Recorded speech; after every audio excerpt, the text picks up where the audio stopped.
en Rojava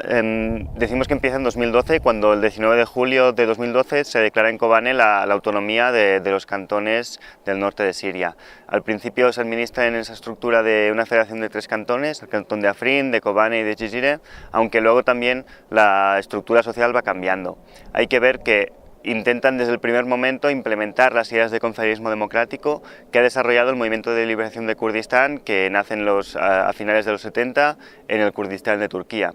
Esas ideas de confederalismo democrático buscan construir una sociedad en base a la liberación de la mujer, el modelo de ecología social y la estructura comunal de democracia directa sin Estado, y por lo tanto construir un modelo de sociedad que permita un proceso de liberación para que la gente pueda recuperar el control de sus vidas y liberarse así de todo el imperialismo y la injerencia que ha vivido el pueblo kurdo de parte de estos 4 estados-nación, como son Turquía, Siria, Irán, Irak, que colonizan Kurdistán desde finales de la Primera Guerra Mundial, con el Tratado de Sykes-Picot y toda la estructura colonialista en Oriente Medio llega y redibuja las fronteras, creando todo el modelo de Estados-nación que a día de hoy encontramos en Oriente Medio. Desde que se declara la autonomía, empieza todo el modelo de comunas a construirse, para organizar a los barrios y a los pueblos que se encuentran ahí. Sí que podemos ver como la influencia del municipalismo libertario y del modelo de ecología social desarrollado por Murray Bookchin es un claro factor a la hora de que se produzca el giro ideológico en el movimiento de liberación de Kurdistán ya a principios de los 2000. De forma que sin duda hay esa influencia y también sobre todo el rechazo al Estado que generan desde el modelo de confederalismo democrático, entendiendo como la estructura de Estado-Nación como el principal organismo de opresión y de control sobre la sociedad, genera un elemento que claramente tiene raíces libertarias, pero siguen manteniendo también las dinámicas de organización aprendidas en el proceso de construcción como movimiento marxista-leninista. De forma que vemos como el giro ideológico se basa sobre todo en ese rechazo al Estado, un poco también producto de toda la opresión que ha vivido el pueblo kurdo al verse oprimido no por un Estado sino por 4. De forma que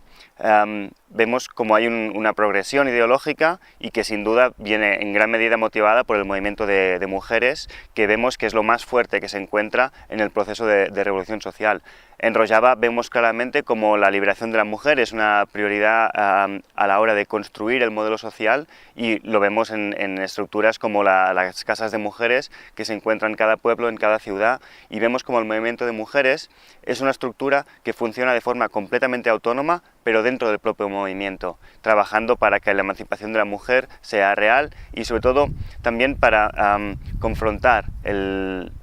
todo el daño que ha hecho la guerra, sobre todo en la lucha contra el Estado Islámico, violencia dirigida específicamente contra las mujeres, que muchas veces no se tiene en cuenta a la hora de pensar en cómo esos conflictos afectan a la sociedad, y que allí esa dinámica está cambiando y que vemos como muchas de las mujeres encuentran en este movimiento un proceso de liberación que no se había visto en ningún proceso revolucionario de la historia.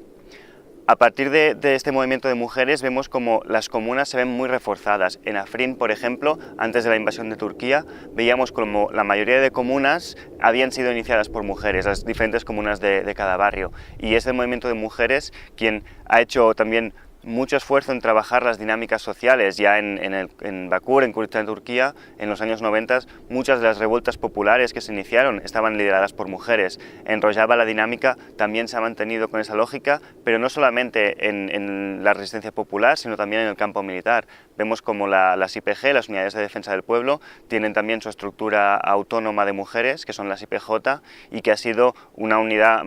importantísima a la hora de hacer frente a la guerra contra el Estado Islámico. Sobre la sociedad podemos ver como todo ese modelo de comunas busca que la gente resuelva en democracia directa sus diferentes conflictos y que puedan encontrar un apoyo mutuo en el cual construir el modelo que quieren y también ser capaces de atajar las diferentes problemáticas sociales. Cuando todas esas comunas se coordinan a través de estructuras de consejos a nivel ya de ciudad o de distintos pueblos, en caso de las comunas rurales, vemos cómo se crean los consejos que sirven para tramitar y poner en común problemas que las comunas no pueden resolver por ellas mismas. Por ejemplo, proyectos de infraestructura que abarcan diferentes comunas o conflictos que para las comunas son de gran dificultad. Los consejos buscan también dar apoyo a esas comunas. Vemos de forma que en este modelo confederal no se construye un poder de arriba abajo, sino de abajo arriba, donde son las comunas las que toman las decisiones, pero que se apoyan en las estructuras superiores de coordinación cuando no pueden resolver un problema por ellas mismas. Al inicio de las revueltas en Siria en 2011 hemos visto una brutal injerencia internacional por parte de diferentes fuerzas. Sobre todo a nivel geopolítico podemos ver cómo Estados Unidos desde el primer momento financió y apoyó, sobre todo a nivel mediático, con toda la estructura de control de medios de comunicación, todas esas revueltas, promoviendo un cambio de régimen. En 2015, cuando Rusia entra a la guerra, también lo hace con la dinámica de apoyar a su aliado estratégico en la zona, también de defender sobre todo su base militar que tiene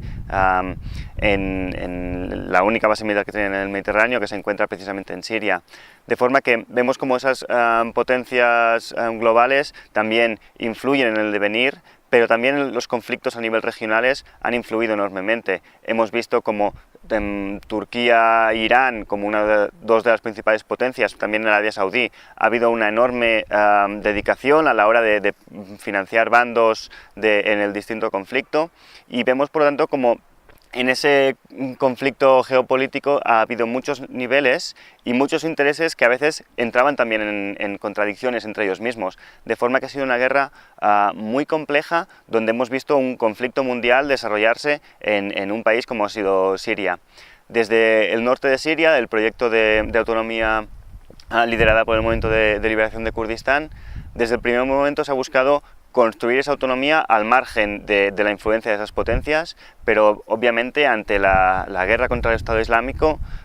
no había capacidad de desarrollar ese conflicto, y se ha declarado desde el primer momento que eso es una guerra que están haciendo por toda la humanidad. Entienden que el Estado Islámico no solamente es un enemigo, sino es un enemigo de la humanidad, de los valores democráticos, de la liberación de la mujer, y que por lo tanto todas esas potencias que quieran apoyar en esa lucha contra el Estado Islámico serán bienvenidas, ya que hace falta apoyo, hace falta esa ayuda. Ha habido al principio también relaciones con Rusia en el cantón de Afrin, hubo más, hasta que finalmente la traición de Rusia, cuando se permitió a Turquía usar ese espacio aéreo, conllevó la invasión de Afrin. También ha habido cooperación con con las fuerzas sobre todo de Estados Unidos, que lideraban la coalición internacional contra el Estado Islámico,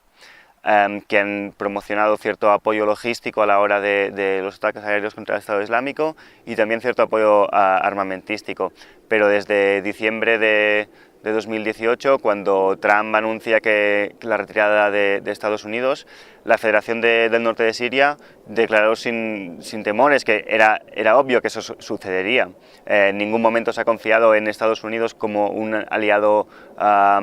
para el proyecto revolucionario, sino al contrario, se entiende que la OTAN y todo el modelo de Estado-nación y de imperialismo global que se ha desarrollado desde la OTAN es un enemigo al proceso revolucionario que se construye en Rojava, y que por lo tanto esa alianza no iba a durar más que la guerra contra el Estado Islámico. Lo interesante es que también se han retirado incluso antes de poner fin a la estructura de Estado Islámico que hay en Siria, pero el trabajo diplomático que se ha hecho con otras potencias, y también las negociaciones que desde el primer momento ha habido con la estructura del régimen sirio, también muestra esa voluntad de la Federación Autónoma del Norte de Siria de construir lazos en base a la democracia y en base al diálogo, y solo confrontar militarmente a aquellos enemigos que no se pueda establecer un diálogo. Y con esa voluntad de diálogo ahora mismo encontramos que esas negociaciones que se están realizando, también se intenta incluir a Rusia en ese modelo de negociaciones, se intenta hablar con el régimen, se intenta sobre todo que todas las identidades que se encuentran ahora mismo en la Federación del Norte de Siria, cada uno de los cantones de las distintas regiones, los distintos consejos civiles que se han creado en las ciudades que se han liberado del Estado Islámico, puedan tener voz en esas negociaciones y poder llegar a un acuerdo que realmente facilite un proceso democrático en Siria. Las negociaciones que están sucediendo ahora mismo son muy complejas. Estamos viendo como de alguna forma la guerra en Siria está llegando a su fin. y por lo tanto hay que restablecer el modelo y ver qué situación va a poder vivir Siria en los próximos años. Las negociaciones con el gobierno sirio parecen que desde el primer momento ha habido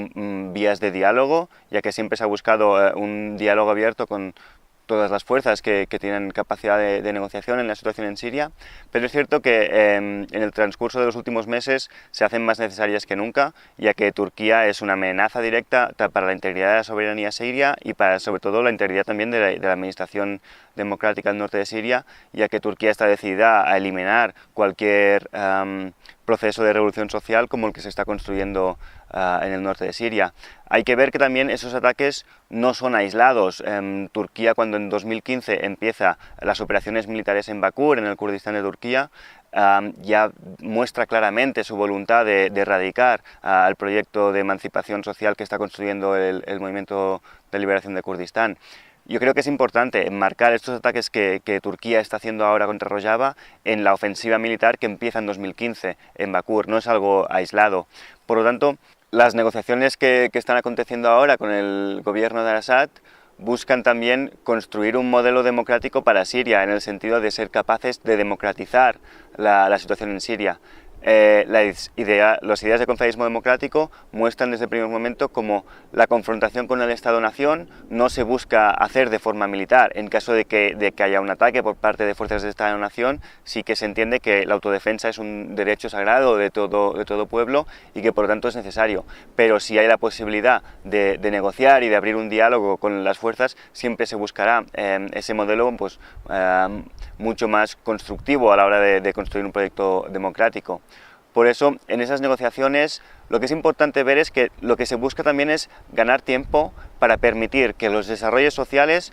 puedan consolidarse. Es muy importante ver que la prioridad a la hora de construir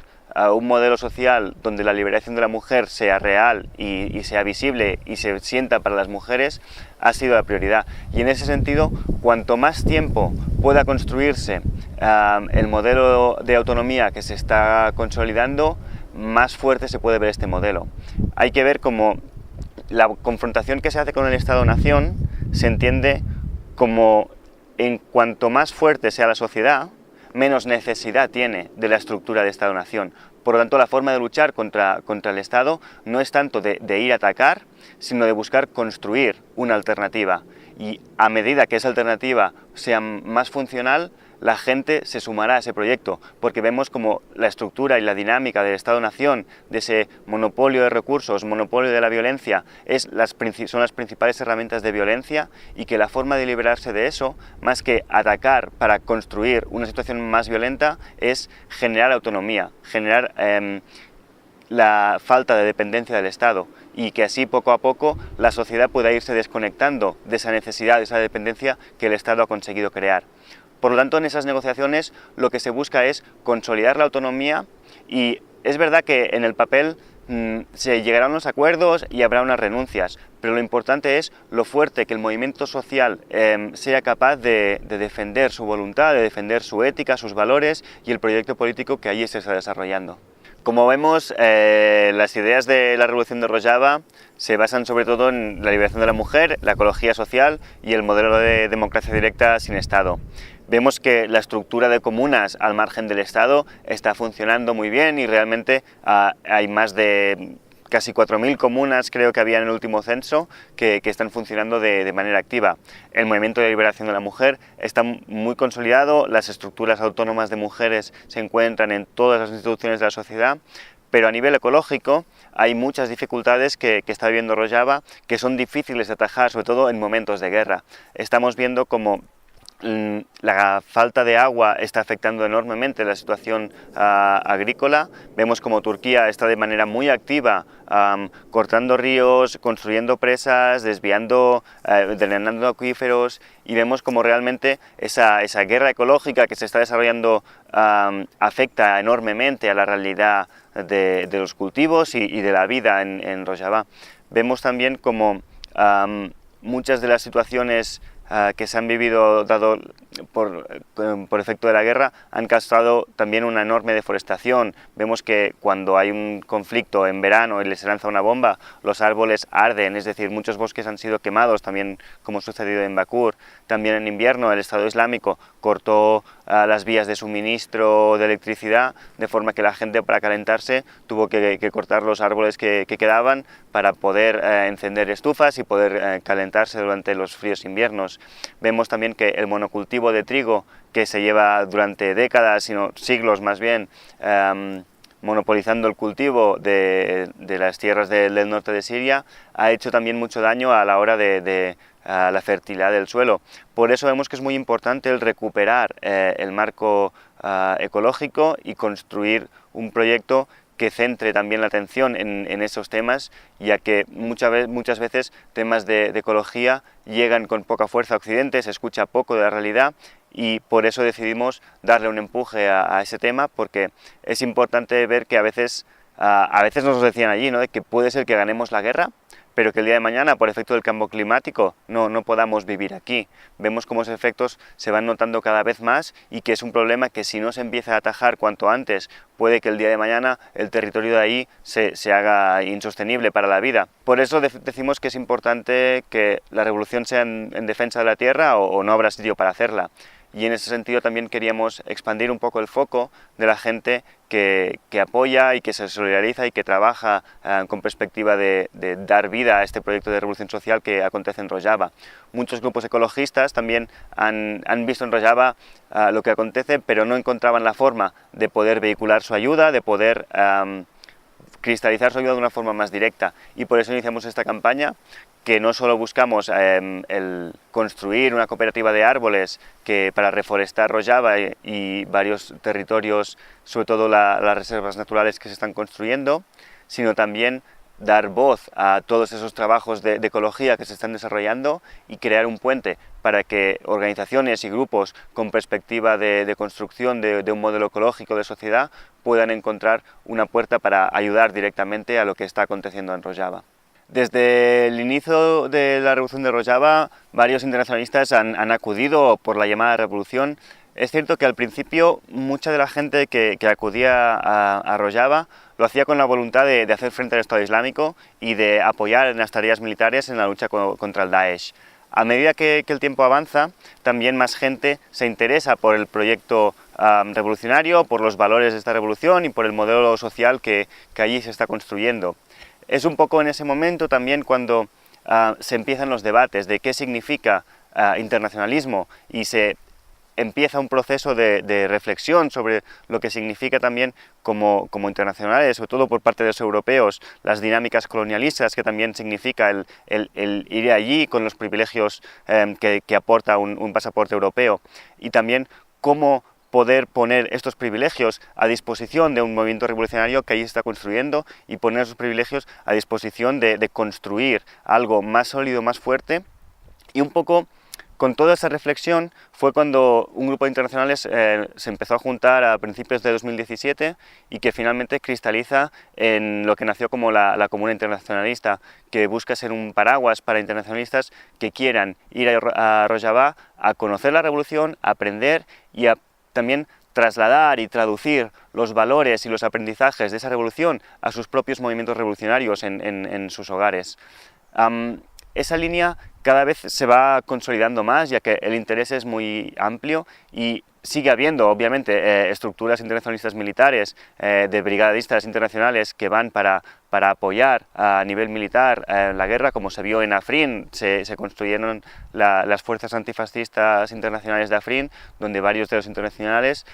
hicieron frente también contra el fascismo del ejército turco. Y vemos que los internacionales abarcan muchos de los campos, y se busca también que no se limiten solo a una tarea, sino que puedan apoyar para conocer la sociedad, entender lo que significa construir un modelo revolucionario y entender lo que significa una personalidad revolucionaria para poder trasladarlo a sus hogares y con esos aprendizajes también generar redes afectivas y redes de apoyo mutuo que nos permitan el día de mañana repensar a nivel global lo que significa internacionalismo y lo que significa un movimiento revolucionario a nivel global. Lo que acontece a día de hoy en Rojava es un proceso revolucionario que nos puede enseñar muchas cosas. En un momento como ahora, donde grandes movimientos revolucionarios, sobre todo las luchas de movimientos de liberación nacional, los proyectos de revolución anticoloniales han sufrido un estancamiento debido también al proceso de construcción de estados-nación en todo el mundo, y vemos como lo que acontece en Rojava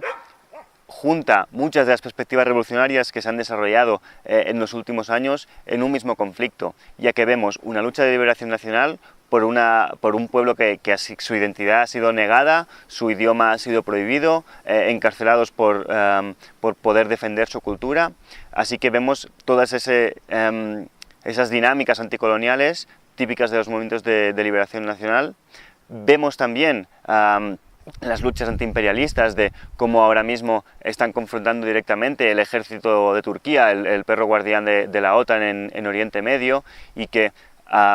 vemos como hay esa voluntad de Occidente de rediseñar Oriente Medio, como ya hicieron hace un siglo con los tratados de Sykes-Picot. Ahora también quieren mantener su influencia para poder seguir drenando los recursos y poder seguir ejerciendo su control y su influencia en la zona.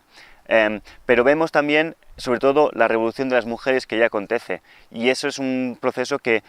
quizá es la primera vez que lo vemos a ese nivel en una revolución socialista como la que se está consiguiendo en Rojava. Vemos como la liberación de la mujer, el movimiento de mujeres está logrando unir a los movimientos de liberación de la mujer de todo el mundo, ya que desarrollan un marco no solamente teórico, sino sobre todo práctico, donde están día a día, en base al apoyo mutuo, construyendo un modelo donde las mujeres puedan sentirse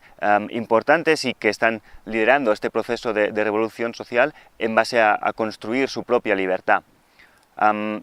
Por eso creo que es muy importante que, igual que en la lucha contra el fascismo de 1936, aquí más de 50.000 personas vinieron como brigadistas internacionales, ahora el fascismo ataca en Rojava. Vemos como el Estado turco está en una deriva autoritaria extrema, vemos que son los países con más periodistas encarcelados, ataques a abogados, a representantes de derechos sociales. Hay un brutal ataque por parte del Estado turco hacia toda expresión democrática de la sociedad, y es por eso que es importante parar el fascismo ahí, porque igual que vimos ya aquí en el 36 que cuando el fascismo consigue una victoria no se detiene ahí, y por eso la Segunda Guerra Mundial fue un poco la continuación de lo que vivimos aquí. Es muy probable que en Oriente Medio suceda lo mismo. Si Turquía empieza a expandir su modelo autoritario a todo lo que es el norte de Siria, no se detendrá allí. Vemos que también el norte de Chipre ya está ocupado, también en Irak buscan mantenerlo en la lógica de ocupación, y que hay dinámicas en Oriente Medio promocionadas por ese colonialismo de la OTAN que están afectando mucho a nuestra realidad. También hay que ver que los flujos de capital y sobre todo de armamento están muy conectados. Todas las armas que ahora mismo Occidente está vendiendo a Siria o a Turquía son armas que se están probando. Vemos también como tanto Rusia como Estados Unidos están probando nuevos armamentos en Siria, y vemos como eso también hay una escalada armamentística que puede llevar fácilmente a una explosión de un conflicto de una gran envergadura, de forma que es muy importante atajar este conflicto ahora mismo en Rojava, ya que si no es muy probable que eso se siga extendiendo, y que el fascismo sabemos que si no lo se combaten sigue avanzando. Por eso es importante ponerle freno cuanto antes, y la revolución de Rojava está generando un modelo donde realmente no solo pone freno al fascismo, sino que abre una puerta para procesos de revolución social y democrática que pueden ser un referente para movimientos revolucionarios del mundo entero.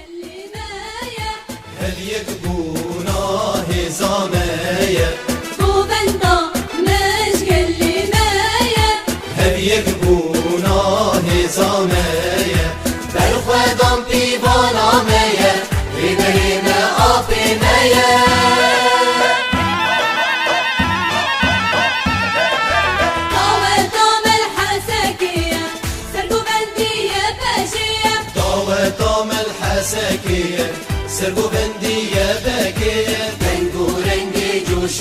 شاوية سكت آوازاوية دنگ و رنگی جوشاوية سكت آوازاوية